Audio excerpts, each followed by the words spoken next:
Okay, we good? Yeah. Okay. All right, we are going to get started here. I want to welcome everybody that is in person, online, or watching on demand today.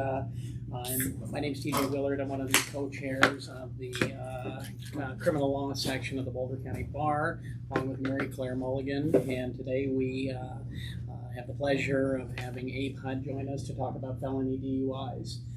For those that don't know, Abe has been in practice since 1984. Yes. Something No, 84? Been in practice for a while. Yeah, it's 1984. Damn.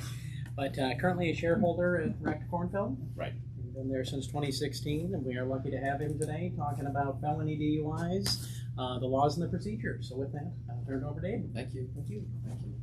So it used to be that I would do these things and I would like know everybody, which I guess means, that's a good thing, that the criminal defense bar community is bigger and the lawyer community in general, I suppose, is bigger.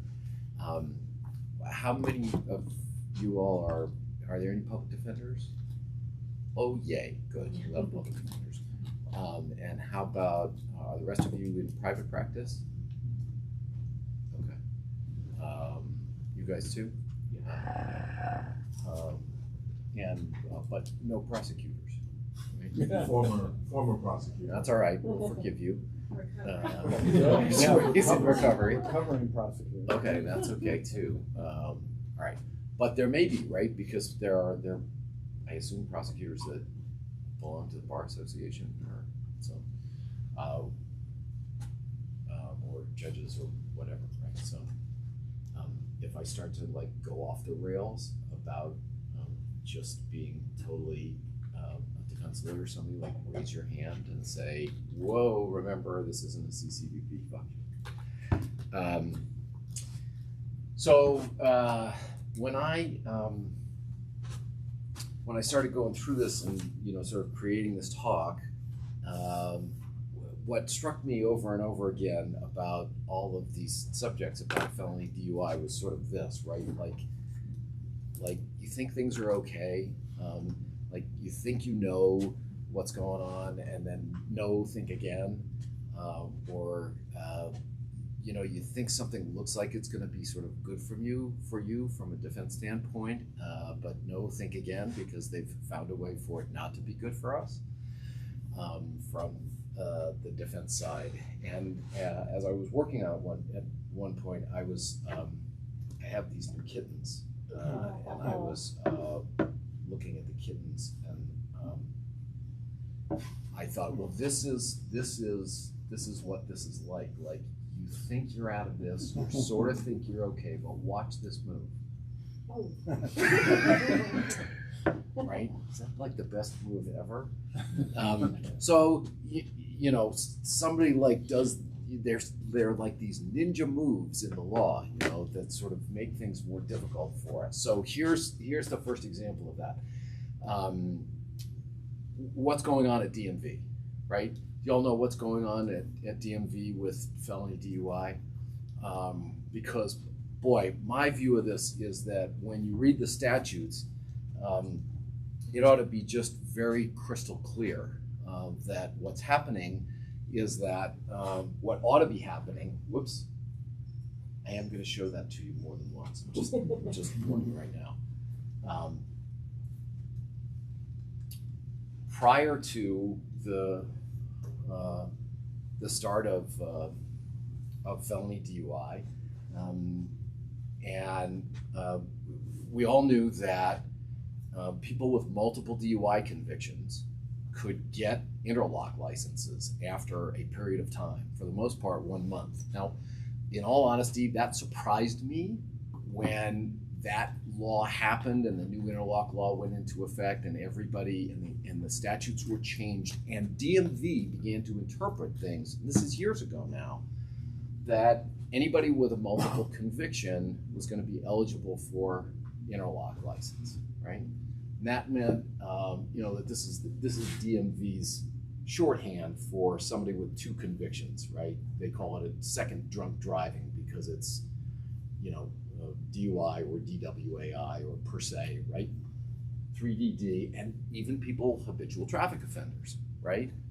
3 convictions in 5 years and you're doing 3 convictions in 7 years and you're doing a 5-year revocation. And if even one of them is alcohol related, you were entitled to an interlock, right? So all of that is true and it remains true. And so why wouldn't it be true if all that's happening is you're getting a 4th conviction, right? The problem is somebody at DMV looked up and decided, boy, we don't really want to do that. I'm 100% convinced that that's what this is, that somebody at DMV said, that's just not okay, that people with felony DUI should be getting an interlock license after a month or 2 months if they've done if what they're serving is a refusal revocation on the DUI case, on the most recent DUI case. So they said, aha, there is this statute, 422125-1C, which is old, right? It's like older than me. Talking about old, right? It has been around forever. And it says that anybody who gets a felony conviction involving a motor vehicle has a license revocation.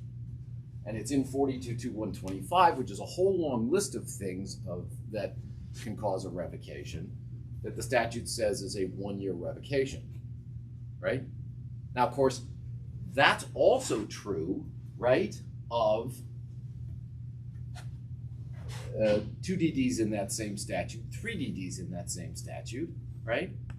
Also 1-year revocations, right? HTO, a 5-year revocation. But, of course, there's the separate statute, the interlock statute, right? Which I should have given you the cite to. It's 422132.5, right, is the interlock statute, which says people serving these convictions, it says anybody serving a revocation of at least a year as a result of a DUI conviction gets an interlock. That language, of course, is precisely why you get an interlock when you're serving a 2DD or a 3DD, right? You're serving a revocation based on a DUI or DWAI conviction, but you're serving it for a year or more as a result of it being a multiple conviction. But somebody at DMV said, no, we're going to apply this, and we're going to say that this is not mentioned in the interlock statute, and therefore we're not going to give you an interlock. Well, to me, it is a total dodge. To me, it's not only a total dodge, it is also, if you read these statutes, silly me, as clear as it can be, that multiple offense DUIs are intended by the legislature to be included in interlock. Well, as it turns out, that's just not as clear to the rest of the world as it is to me. And consequently, I presently have this issue in front of the Colorado Court of Appeals because there is a split of authority among the district courts in Colorado who have heard appeals from the DMV, right? So a number of us have argued this at the DMV, been told, no, we're not giving you the interlock. We go to the district court, and there are some district court judges who said, you're right, this is clear, you get an interlock, go away. And there are some other district courts that have said, nope, we don't think, we're going to apply this DMV's interpretation of 422125-1C. And we'll see whether or not the Court of Appeals, what they're going to do about that. It is, I suppose, an interesting legal issue. It's a more interesting legal issue than I would ever have thought anybody thought that it was, based on all this stuff about statutory construction, right? Because statutory construction says if there's no ambiguity in the statute, then you just do what the statute says.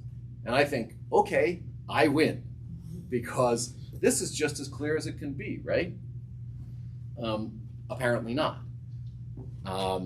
There are courts that have said it is unclear. Sorry, I take that back. There are courts that have said it's clear, the position Hutt is taking is right, you get an interlock. There are courts that have said no ambiguity, it's clear, Hutt's position is wrong, you get no interlock. And there are courts that have said, well, it's unclear, there's an ambiguity here. So we're going to apply the rules of statutory construction, all of the stuff that you know and hate so much if you ever have to deal with this, about construing statutes harmoniously, and the specific governs over the general, and the more recent governs over the older, right? All that stuff, which again I say, okay, let's apply all that stuff. I win. More specific statute, 42.132.5, the interlock statute, is clearly way more specific than this. Again, there are courts that have said, all right, now we're finding an ambiguity, we're applying statutory construction. The position that Hutt and his ilk are taking is right. And there are courts that have said, oh no, this is ambiguous and we're applying these same rules and we're coming up with the opposite conclusion. So it's a mess. The case that I have before the Colorado Court of Appeals has taken so long to get there that 3 guesses, my client has served her entire 1 year that they're saying before she's eligible for interlock. And so 3 more guesses what part of the Attorney General's position is in the Court of Appeals. It's moot. Too bad. You served your year. Go away. After my head exploded, I'll be surprised if that's where they go, because this is clearly a thing that's going to keep recurring, and there hasn't been, and there's this split of authority, and so I gotta believe that the Court of Appeals is going to decide it. I'm now set for oral argument this month, and it's going to take place in a high school because someone decided, oh, high school kids will be more interested in understanding of driver's licenses and DUI. I'm thinking, really, they're going to be interested in the intricacies of statutory construction, right? So I don't know what's going to happen, and the more I get into it, I have been so convinced that this is just so incredibly clear, and of course the more I work on it, the less I think that it's clear, and the more I think, I'm going to be making bad law. What case is it? What is the name of the case? The case is it now, my client's name is Stackpool, Kelly Stackpool versus the Department of Revenue. I can't remember now whether it's the other way around. So all of this is a way bigger deal and more complicated, honestly, than it ever should have been. And it may be that it's going to need to be a statutory fix.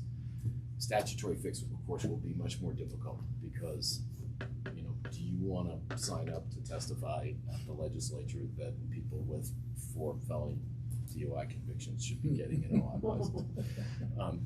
All of that being said, of course, that is the way, that is what this law does, and it does it for a purpose. And there was, of course, lots of testimony and so forth at the legislature when the interlock law first came into effect about, we want to have these folks back driving again safely because there's all of this huge collateral cost to not having a driver's license, and there's a huge cost inside the system to not having a driver's license, which you'll see if you ever sit in a county court and watch how its docket gets eaten up by driving under revocation cases.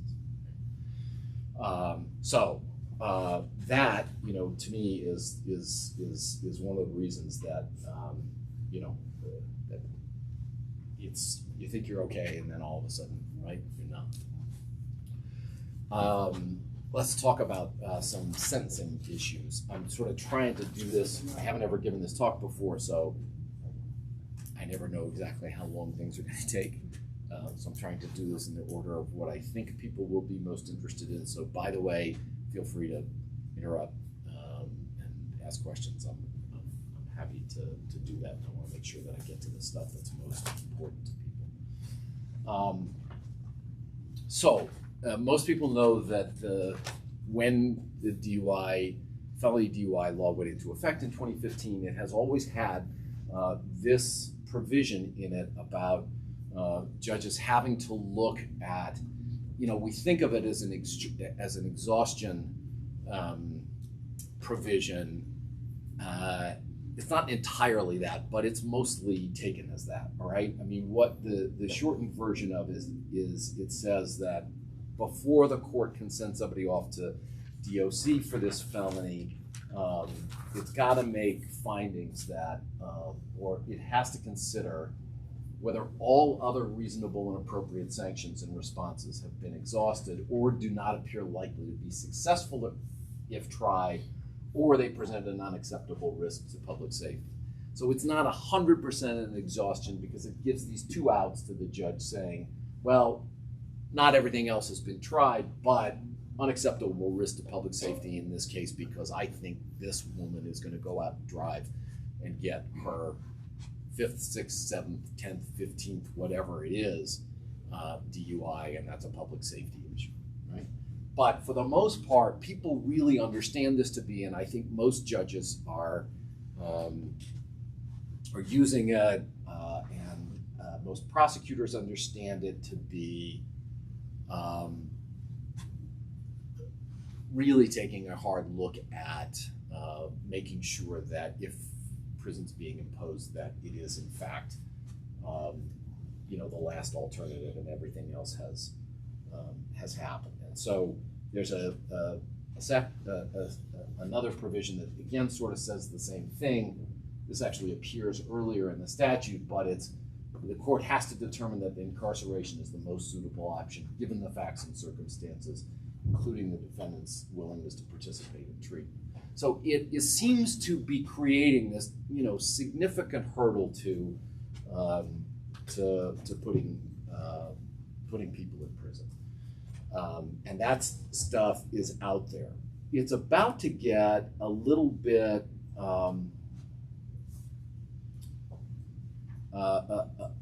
better. So remember that. Bear in mind that what's out there now is that, of course, this is before you can put somebody in prison, right? But there's mandatory jail on felony DUI cases. If somebody gets probation, then there's got to be jail as a condition of probation. And the piece of this that's about to go into effect in March of 2022 is an important new change, right? Which says that there are now circumstances that court can find that there are extraordinary circumstances that allow it to do something other than giving somebody jail or jail work release, right? So this is essentially primarily about being able to create a legal in-home detention option for the jail as a condition of probation on any multiple offense, including felony DUI, right? So the court's got to make a finding that there's a substantial and imminent risk to the health or safety of the offender. They've got to be, if they're advised by the sheriff that it's a danger to the health, safety, or security of jail people or the other people in jail, that then it can employ any of the sentencing alternatives in the misdemeanor sentencing statute, including in-home detention, right? If you're going to raise this, you waive any confidentiality with regard to medical stuff. Yes? And that's any DUIs that would require a jail sentence? Correct. That's not available for third. It will be as of March the 22nd, right? So this is a big deal. Yes? Will the new provision have the same minimums as it does for jail and work release, or will it be a large, That's not changing. So all of that stuff remains in effect. And then there's this new section that says, for example, to try and deal with, I think, it's the cases they both happen to have been in Boulder, like the cases that I had in Boulder some years ago.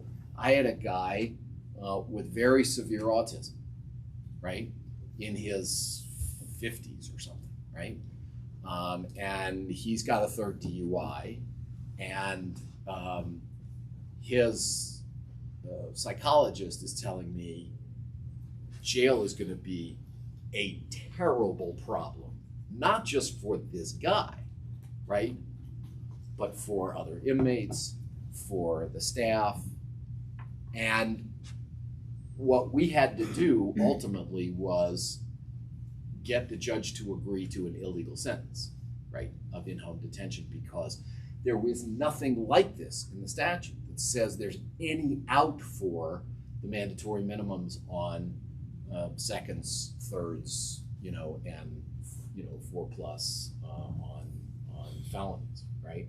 So now what the legislature has done, and this was 100% as the result of advocacy by the Public Defender's Office and the CCDB, those lobbyists now, are phenomenal, right? I mean, we have the defense bar has finally a presence at the legislature that really matches what the DA's, the District Attorney's Council has had for years and years and years, and the law enforcement has had for years and years and years. And now, quite frankly, it's not a new thing for the defense bar anymore. It's just that now it's a multiple presence, and it's phenomenally well organized and handled by really, really smart people. Lauren Kane, who was at the CCDB, who's now at the Public Defender's Office, and Tristan Gorman, who's doing it for the CCDB, and outside lobbyists that they have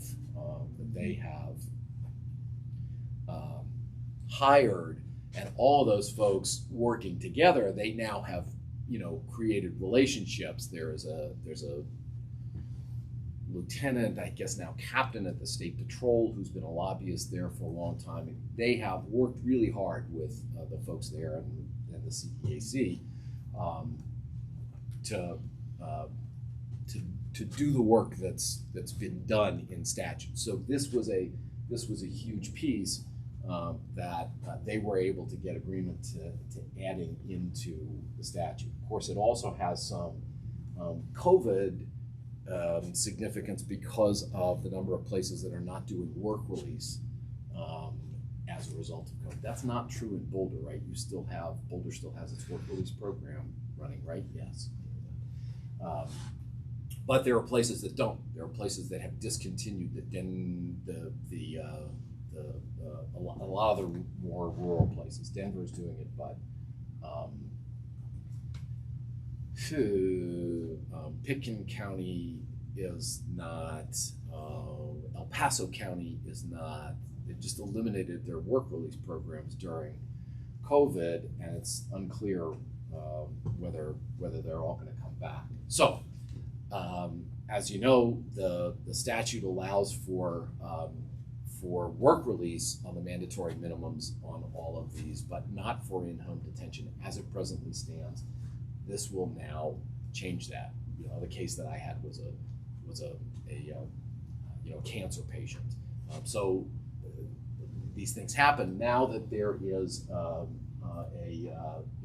this statute out there. Again, it's being limited to substantial and imminent risk to the health or safety of the offender, but it's something. It gives you an argument, and it gives a judge and a prosecutor an out. So just be aware that goes into effect, or be aware that goes into effect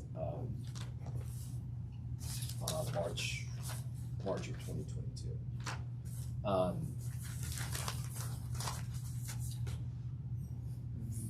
This is not for felonies, but is significant in this whole scheme that we're talking about because this is a fix, again, a legislative fix for a problem that existed with seconds and thirds, that the work release did not technically allow for people who were self-employed or for people who were at home taking care of children, taking care of an elderly parent, extended family, whatever. And so we finally have gotten that fixed. The problem is that this new language that allows for, it does two things. It includes people who are self-employed and people who are working at home and then it changes the language about that work. It changes it to work instead of a position of employment, which is interesting. But it doesn't do this on felonies. So I'm almost loath to be saying this in public, right? Because it does mean that technically there is still this problem for the imposition of work release for somebody that's self-employed on jail as a condition of probation on a felony DUI. Now, there's every reason to believe that this is going to get, the only reason it doesn't apply to felonies is that when, it was CCJJ, Colorado, the Governor's Commission on Criminal Justice, which did the whole long bill changing misdemeanor sentences. That's where we accomplished this. And they were specifically not able to do anything for felonies. So this fix at this point only applies to misdemeanors. So it's important to understand that that's still out there, which, to me is just, another version of, this problem, right? That you think everything's okay, and then somebody makes a move and says, nope, it's not. You've still got a problem. Okay.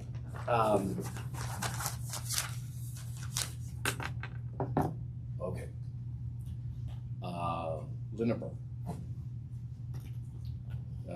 Everybody knows that, the Colorado Supreme Court decided this Linnebur case that says that in felony DUIs, the prior convictions are elements and have to be proven to a jury. And so that's great, that's clear, and then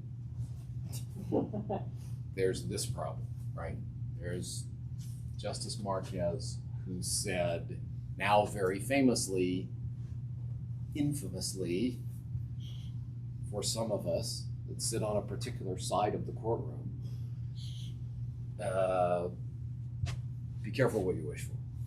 Because she goes on to say, the reason you got to be careful what you wish for is, to the extent defendants anticipate that these prior convictions can be somehow bifurcated from the remaining elements of the felony offense, that may be wishful thinking.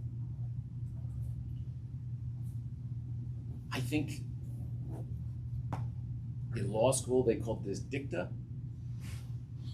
It's also a dissent. But there are lots and lots of judges who have paid lots and lots of attention to this, I'm sorry to tell you, including one who recited it to me with just utter glee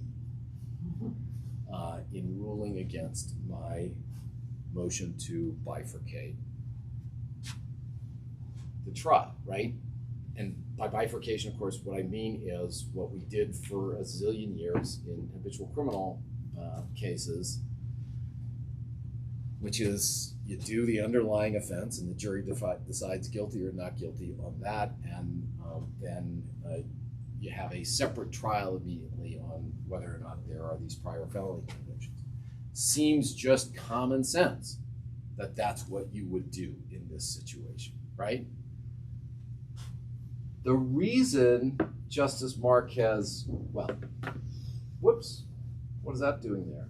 That's not supposed to be there. That's what's supposed to be there.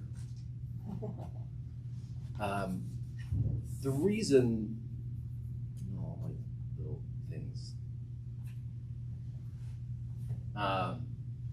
She cites the Fullerton case, which is the Palpo case, right? Possession of a weapon by a previous offender. Saying the Supreme Court ruled in Fullerton some time ago that you're not entitled to bifurcation in a case like that because the previous convictions are an element of the offense. Well, the problem is, what the hell is going on here? Why is this doing this to me?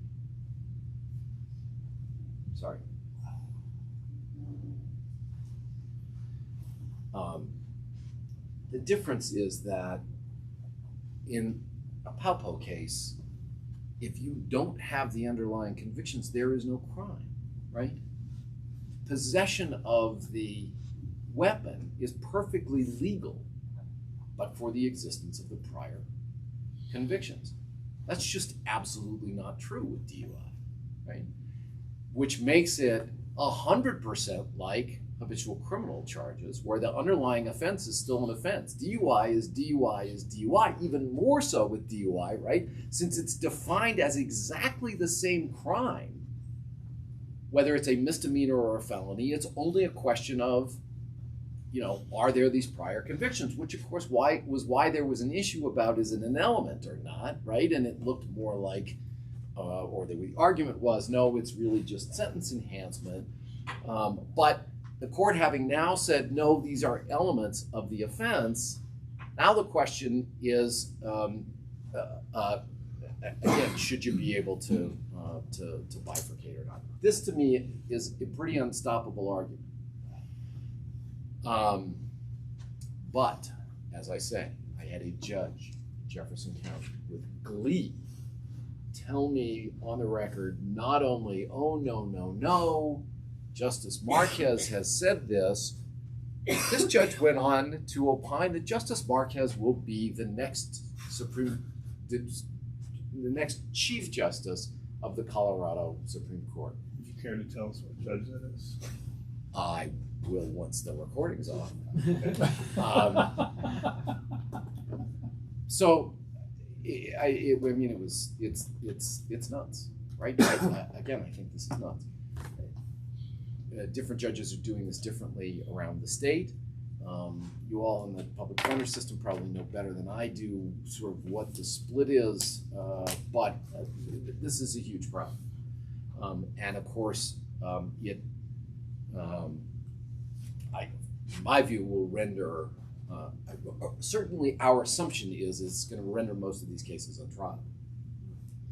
DUI, I think, even more than lots of other kinds of cases, once the jury hears that, there are prior convictions, maybe even a prior conviction, it just completely colors their entire view of everything else that they're going to hear. Now, we won't know until we have to start trying. We won't know that for sure until we have to start trying these cases, without the bifurcation and figuring out if in fact there are ways around it. There are ways of getting jurors not to pay so much attention to the fact that there are prior convictions. But again, it's hard to imagine. It's really hard to imagine. So it is very important, if you get one of these cases, to be filing a motion in advance about this stuff. We didn't really do written materials. I'm more than happy. I can put my contact information up again. I've got some stuff. I've got some motions. I'm more than happy to help. A lot of it's not original. A lot of it is pirated. I usually start these, lectures by saying, in my view, good lawyering is all about theft. So stealing things from one another, God knows, I do it liberally, and so I'm more than happy to pass on what I have thieved from others for you all to thieve from me. But it's, again, you talk about the classic example, right, of somebody doing the ninja move on you, and this is Marquez going, whoop, I got you. All right, so here's the other thing that I think is really important about this, and you want to talk about something that's really a mess. How many of you have had occasion to, you have a client with out-of-state priors, to look at whether or not the prior offense counts under Colorado law? Have you been through this? Yes. Your head is intact, so I'm skeptical that you really had to go through this. It's a mess. It's a mess.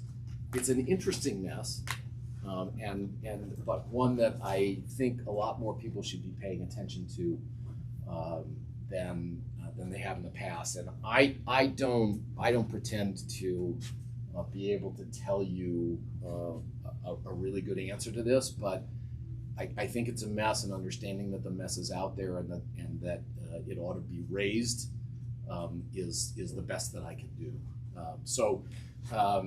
What the statute says is that that a conviction from out of state can apply as a predicate for a prior conviction, and this again is true of seconds and thirds, not just of felonies, right? Of the fourths. So here's the thing: when you go try to figure out what qualifies as a prior conviction, and you look for case law in Colorado interpreting that with regard to the DUI statute, you find complete zero. There is nothing out there, okay? And what there is, though, is this Arizona case from 2013 interpreting their statute, which is identical in its language to Colorado's statute, and which in fact refers to the Colorado statute when it talks about the statutory interpretation that it does. Now, the thing that I have to tell you is there's great language in here, and it helps you, and if you're on the defense side of this, and I'll show that to you, but understand that after this happened, in part at the invitation of the court, which had language in it about, of course, the legislature can do something else if it wants to, the Arizona legislature went and did something else. Now, does that mean that this doesn't apply anymore? I don't think so, because the Colorado, the language of the statute is still the same in Colorado, and Colorado hasn't done anything, but it's a mess. Here's the thing that this court in Moran in Arizona says, which is that you don't look at the conduct, you look at the elements of the offense.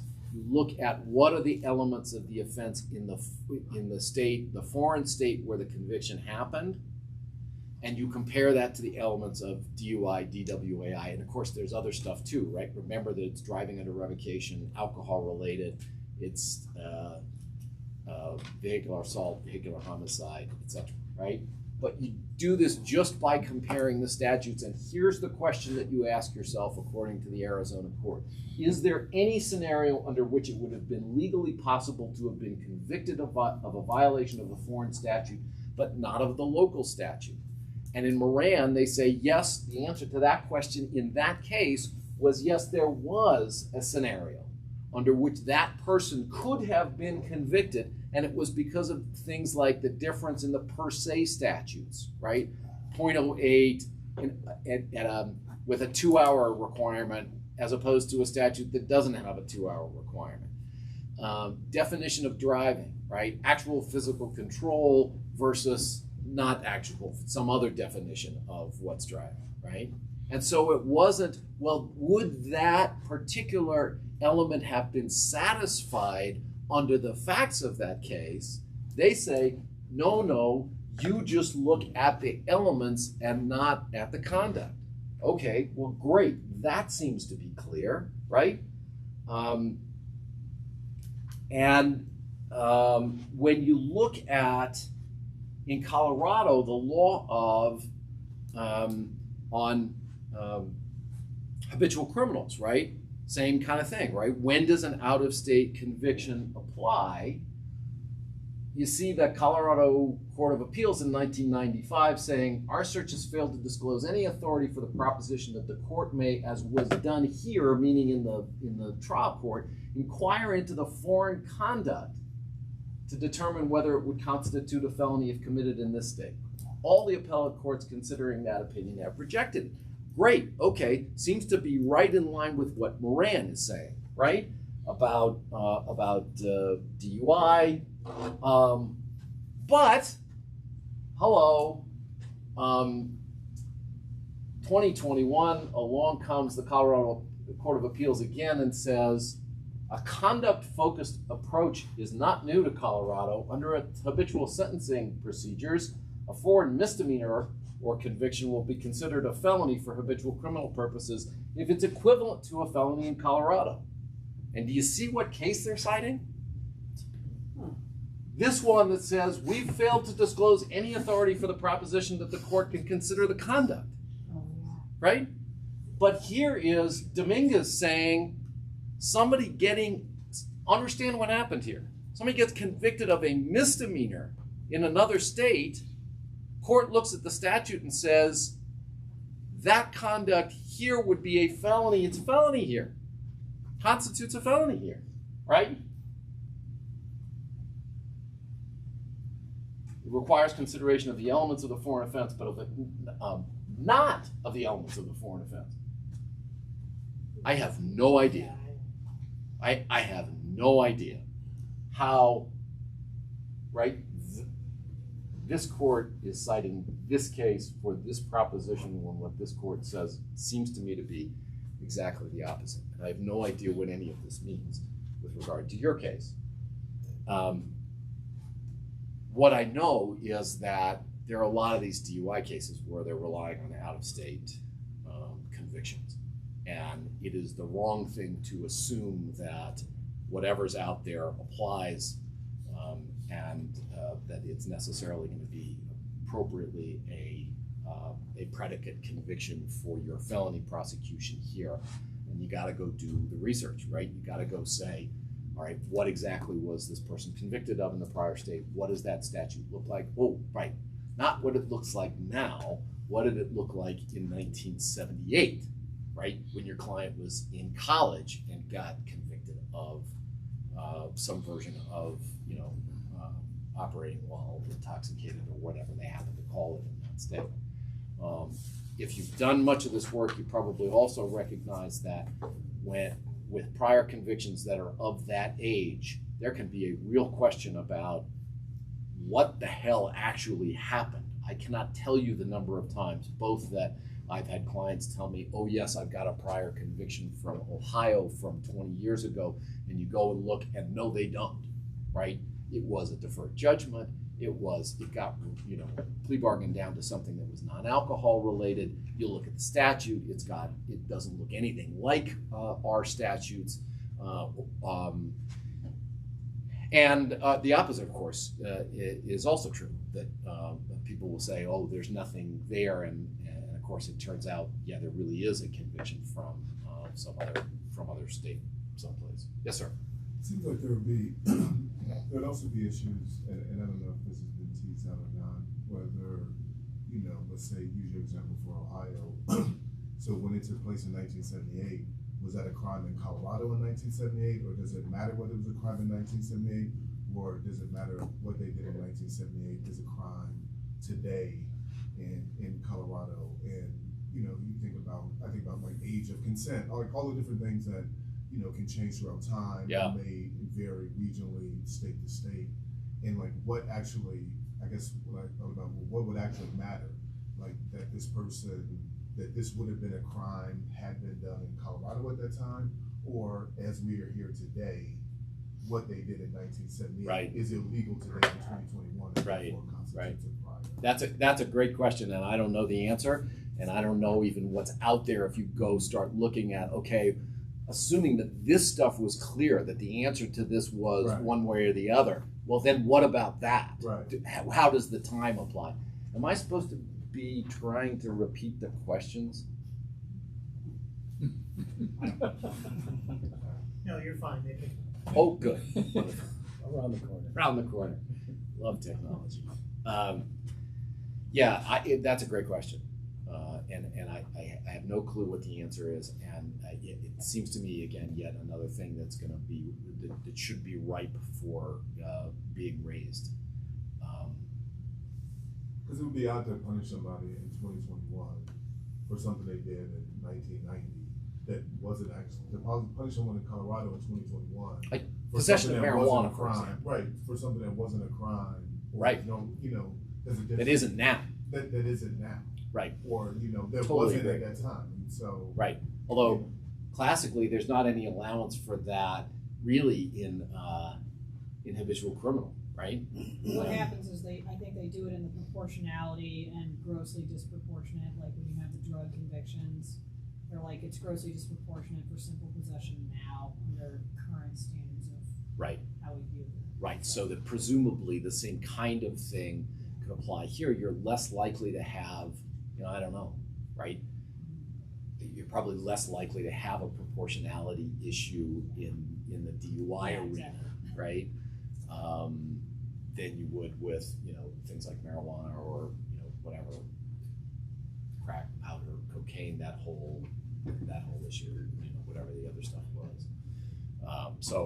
But it's a great question and something that absolutely is worth looking into and paying attention to as you go through and try and figure these cases out. The other thing that that's important to remember about this is that there is a piece of the statute, and I didn't put it in here, piece of the same statute, the DUI sentencing statute, that talks about what prima facie evidence is of a prior conviction. Again, whether it's a misdemeanor or a felony. And that's a really important piece to know because in felony DUIs, they're much more likely to have it, right? In second and thirds, prosecutors may be much less likely to have gone and gotten what's required, which is a certified court record. It can be a non-certified record, according to the statute, of a driver's record from another state, a DMV report, a DMV record from another state. It doesn't have to be certified, but court records do have to be certified. And so again, in terms of if we're going to be trying these cases, what in fact constitutes prima facie evidence. I think prosecutors get it that on felony cases, particularly now where they're going to have to prove it as an element of the offense, that they're going to need to go and get those certified records from other states. All right, let's see. What else do I have here? See, this is just another example to me, of the ninja move. You guys are getting tired of that. They're my cats. I can get tired of it. This is a problem that I only realized because I'm in a jurisdiction with somebody with looking at felony DUI where they are wanting to use a pending deferred judgment as a predicate conviction, right? Client has a pending deferred judgment on a misdemeanor DWAI, and before it expires and gets dismissed, client gets this new case. Yep. And the prosecutors are saying, oh, that pending DUI counts as a conviction under the definition of conviction in the DUI statute, 13072B. That's ugly. And I don't know whether or not that's going to catch on and other places are going to do it, but it's ugly, and you just have to be aware that that's out there. Yet another place where when is a deferred judgment, a pending deferred judgment, count as something against you? When does it not? How can this be true when it's not a conviction? Right? I mean, it says that we're calling it a conviction, even though the whole point of a deferred judgment is that it's not a conviction. Anyway, just be aware that that's out there. I'm assuming that everybody knows this is now clear that felony DUIs are prelim eligible, right? There is now a case that says that very specifically from 2020. So that's no longer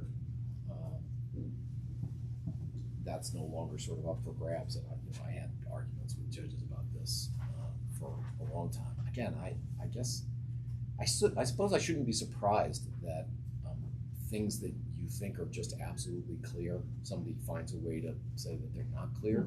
I guess that's what we do as lawyers. But it still never ceases to amaze me that people have looked at these statutes and said, yes, I understand that I have to either give you prison or jail as a condition of probation, but that's not a mandatory sentence, so you're not entitled to a prelim. So now, fortunately, the Colorado Supreme Court has said, yep, you are entitled to it. let's see. Plea bargaining issues. There are all sorts of different things that are being done with these cases, and a lot of you may know this, but if you are not, if you don't work in a lot of different jurisdictions, you may not know. It really is wildly different from place to place, right? But so just understand that there are certain things out there that I've learned about in one jurisdiction, and then gone and said, well, hey, how about this, right? One of which is a thing that I've seen in Boulder, where they're dealing these cases and having people plead to misdemeanor DUI and a felony that's not a DUI felony. And that can be a useful thing. It can have some advantages DMV-wise, because of that whole any felony with a car dodge that I was telling you about. It gets you around that, with the prosecutor still getting their felony conviction.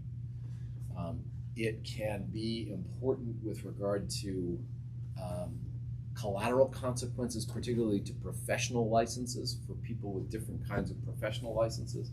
So I recently had a client that's a real estate broker, and those statutes, are all different. Like what counts as action against your license, what kinds of felonies count, and we were able to do something that did not count where DUI would have. Weird. So that's a piece to pay attention to. Yes. So I'm at the PD's office, and we don't go to the DMV. Right. And the Boulder DA's office was doing a felony eluding the F5 with Right. the DUI third, and I think we had a client come back once and say that's actually worse. Yep. What? Can you just? That was the Recap. context in which in which this came up, because that's what they offered me, and I said no, that's a problem, and they said, well, we don't really care that it's that, right? So we did, I think we did criminal mischief. We did felony criminal mischief, right? The part of the piece about the eluding is that it carries its own 1-year revocation, as I remember, even separate from the any felony involving a car. So it's like a stacked. Yeah. It doesn't matter if it's a deferred or not. Yes, it does, because a deferred does not go to the DMV, right? So a deferred, imagine this, the DMV is actually doing something that follows the law, right, and doing it in an easy way. See, this is why I don't want to be recorded. That's when somebody was supposed to raise their hand and say, just right, making it worse now, right? Thinking of somebody watching the video. All right, sorry. Deferreds are not convictions at the DMV, and even when you do a deferred on something and it mistakenly gets reported by the court to the DMV as a conviction, when you go in and show them that it's not, that it's a deferred judgment, they take it off the record. So it does make a very big difference whether or not it's a deferred judgment. That, what I was showing you is the definition of prior conviction in the DUI sentencing statute, right?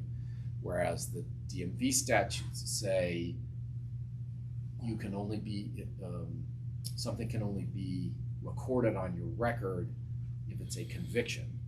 And conviction means conviction, right? It means that in fact you have been sentenced. Yes, that stuff matters. Other kinds of things. Split pleas where somebody's doing something and they're going into a drug court or a sobriety court, a DUI court, on either on the misdemeanor or on a felony deferred judgment. That is probably where most of these folks ought to be, right? If you believe as I do, that sobriety courts can in fact be useful tools, can do some very good stuff for people, and that this orientation that they are supposed to have certainly have when they are operated in a way that seems to have the biggest impact. That there is this inclination not to revoke, there is this inclination to positively reinforce and negatively reinforce bad behavior with intermediate sanctions as opposed to just revoking probation and resentencing somebody. That a lot of these folks that are in now the felony DUI arena based on prior convictions never went through that sort of a court, and something like that should be tried. Now, of course, they don't exist in every jurisdiction. But again, that gets us back to the exhaustion thing. Has anybody ever tried, a drug court? Well, even if it didn't exist, that hasn't been tried, Judge. Therefore, you ought not be sending this person to DOC. Multi-jurisdiction. Is there any way to arrange something? Right? For years, we've done things where we've had people doing jail sentences in different jurisdictions than they're being sentenced in. Well, how about, is there a way that I can get somebody into Denver's sobriety court or Boulder's sobriety court the way we have for years, at least before COVID, would have people doing jail sentences in the Gilpin County Jail, even though the sentence is out of Arapahoe County or Eagle County or whatever, right? And a lot of the courts that run sobriety courts, drug courts, are very proud of the work that they're doing, and you may be able to get some agreement that they would take somebody, from another jurisdiction. So it's a tool out there that a lot of these folks haven't been privy to, that has not been tried on them. That is something that's worth thinking about as a plea bargaining tool in these cases. Yes, sir. When do convictions become convictions in terms of if they're appealed and then they're appealed to the Supreme Court? Right. So for in the classic sense, most of the law about that is that conviction becomes a judgment of conviction at the time of sentencing. Right. And so it remains a conviction on appeal, unless something else happens.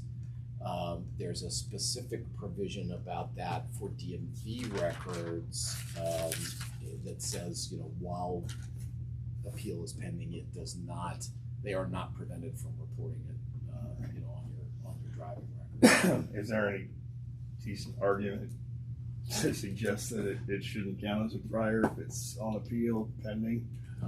Not that I know. What that if they're using a prior case that is on Right. appeal as a predicate, Yeah, and it's still pending. it does seem like there ought to be, right? Right. Not that I know of. Well, but I haven't had occasion to. The do thought that is research. if it's overturned, Right. Should it really be able to be used as a prior against you? Right. That's an interesting point. And then if it is, well, then what happens? Do you have any relief if, in Right. fact, it was used as a predicate for a conviction? Sure seems like the answer should be yes. Boy, I've been doing this long enough now to know that anything that I think the answer should be yes, the answer is probably no. Right? But there's no authority that you know of. Not that I know of. Right. It's a good question, and I didn't anticipate it to go do the research for That's fine. for preparing this, but it's a very good question. That's a very good question. I think I'm both out of time and material, so there's a nice synchronicity. Unless people have questions, I'm more than happy. Yes. I have a question about jail and probationary sentences longer than 90 days. Are you seeing any issue under that case from the Supreme Court Allman where they're saying in the same case you can't have probationary and jail sentences longer than 90 days in the DUI context? Our court's not aware of it and they're just doing that? Are they just going straight to anything less than 90 days is fine and then we'll do probation after that? I haven't seen it.